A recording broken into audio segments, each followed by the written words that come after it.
You know right, assassinate. Airport and Timaya. Mojana Nanu Shegu Edigu on my yay. Memo bibi akwaba eba Melodies TV so. Eye enkrata bi aba beto manim na eye enkrata MPP for communicators. Omo atro ede akwakoma IGP. Se womo ankasa MP a wo constituency a wo ye MPP MP no. IGP enye na aposti for embra embefa no. Obi bebisa se na asembe ni ade na MPP for ankasa. Womo epese IGP echi womo ankasa womo MP. And then your first time wa subscribe na click the notification bell on so. Oya ne sa latest news bi about one sa ebeka. Eno mu nsem na ye de ebremo no. We have a new YouTube channel. Link no e comment box ni mo click na subscribe e man. Now yan kon nsem ni mo. Ye nie nim suhum nsem a esiye. Eye MPP communicator na yi ase.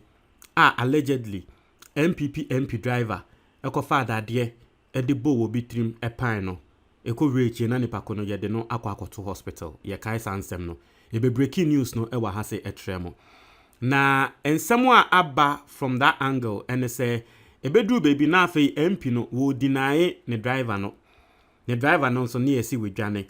But I have reports say police for action no ye de sa report no ebebremo later.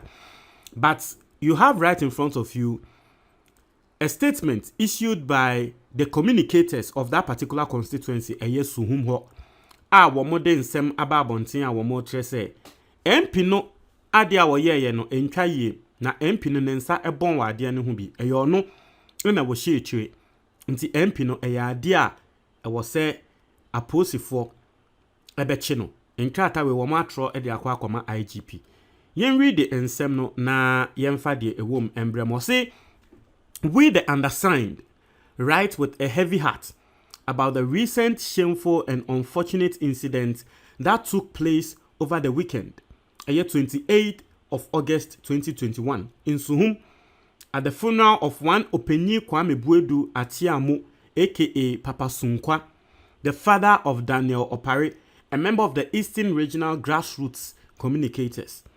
As a Suhum member of Parliament, Honorable Kojo Asante, and his driver, Jamalo, must be answerable to the law. As we firmly believe it is a matter that must be urgently looked at by all relevant and mandated bodies. Nti we aye MPP for we nya NDC for a obeka se womo eka se yenche MPP for ntum we MPP for womo katre police for say omo sre police for ma asem we mbedane asem we beka se ene we de MPP MP and the MPP for ntino ye no kokwasa omo make sure say asem no se ne womo be ye ye be hu asem no mu efi etre akwakosi ne nan no e wo se ye ne ehu mandated body se wo se ehwe asem ne mu na womo a ye twe omo aso wa asem ne ho no e wo se ye asem a MPP for no e kani.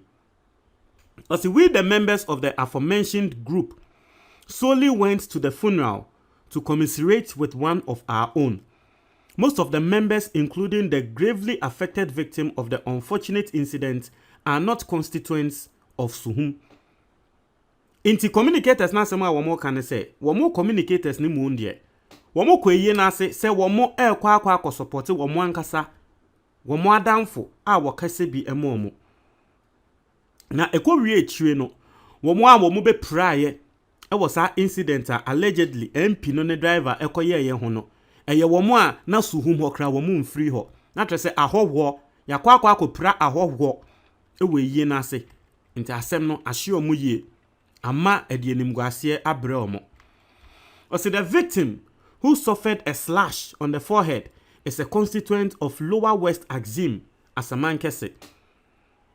Tinipa kra ye de dade kobo ni trima epa ye kra no ye se wono kra no enye Suhum ho Asamankese constituency ena wo free oye hoho. Also it is evident in the available videos that nobody carried any offensive weapon or poses a threat until the MP, Honorable Kojo Asante's driver, reached for a weapon to inflict a deep cut on the forehead of one of our members.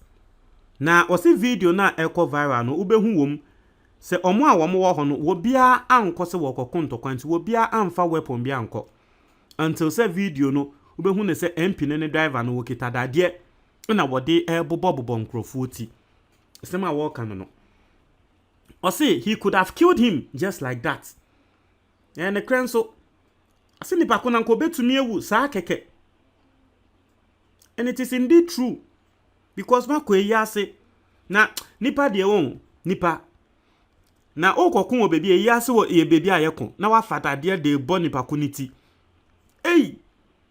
just say bu nipa ko na wewu no mpo ɔse we are by this petition seriously making the following demands. That's 1. The matter is thoroughly investigated to its logical conclusion and the perpetrators be made to face the full rigors of the law without fear or favor. Ɔse number 1, asɛm no ɛwɔ sɛ wɔn hwɛm eyie na wɔn a asɛm no wɔn ho ɛbɔn wɔn bi no yɛ make sure sɛ mbra ani wɔn bɛdi maye mo favor bia me hu ne se nkrofo wo mo ye MPP for o mo aba na wo so nti yenja na asem ne nko daabi no favor without fear or favor. Osi 2, the MP Honorable Kojo Asante, who is also complicit, be coerced to produce his driver who is alleged to have committed the heinous act. Inti MP no a wo mo ka se wono so ne ho bon e wa asem ni won se we di kan ka se obi a ne ho bon e wa asem ni mu bia no embra eni ndi ye be chi na to a ye nchi ni ntum owie no san so be ka se MP ne kra no ne ho e bon e wa asem ni mu na ye ma MP no won fa ne driver no enye den embra. 3, the MP Honorable Kojo Asante be dragged before the Privileges Committee of Parliament to explain why he couldn't show leadership by allowing such a barbaric act to take place in his presence. We hope and pray for swift action. Inti MP no yen dragon mfa ne nko Privileges Committee. Asemo a womo atro a womo de aba no nkrofo a womo troye womo se womo nsuro nipa bia nti no womo de omudin ene womo number ena ato ho obese ofro omo na obi so omo nsemo a eno na eda ho yi Samuel Boachi ne number na eda ho Kwesi Amueni Fita ne number eneda Amueni Fita ana ne number eneda ho no Isaac Oparibu Edu ono nso number da ho Jones Eje Chumberima ono nso number Alexander Odi ono nso number da ho Bright Ewuku Samuel Odey Nixon Otu intino mo nyina numbers ene bobo wa wo hwa nkrofo baako 19 ena wo mo atro na nkrofo a wo mo atro adewe akwakoma no eye 1 Chief of Staff, 2 Speaker of Parliament, 3 Majority Leader, 4 National Chairman, 5 National Communications Director MPP.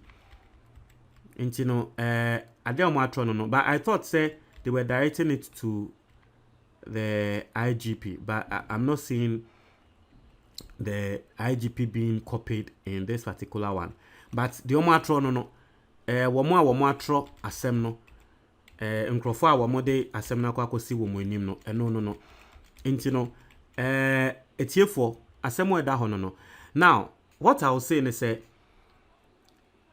the MP, I think I saw a story yeah can say MP no he's denying the driver no na those are womo de politicians chi sebe womo die to trust them just because of politicians be so much say womo do politicians no asem a meka no se wo koye bibi ma politician na asemba na e wo se wodi wuti etwa so a wodi wuti betwa so ene se bia wo kotwa wuti ana bibi o ba e wo se odinaye wo no politician no enya ne fa ho dia easily they will do it.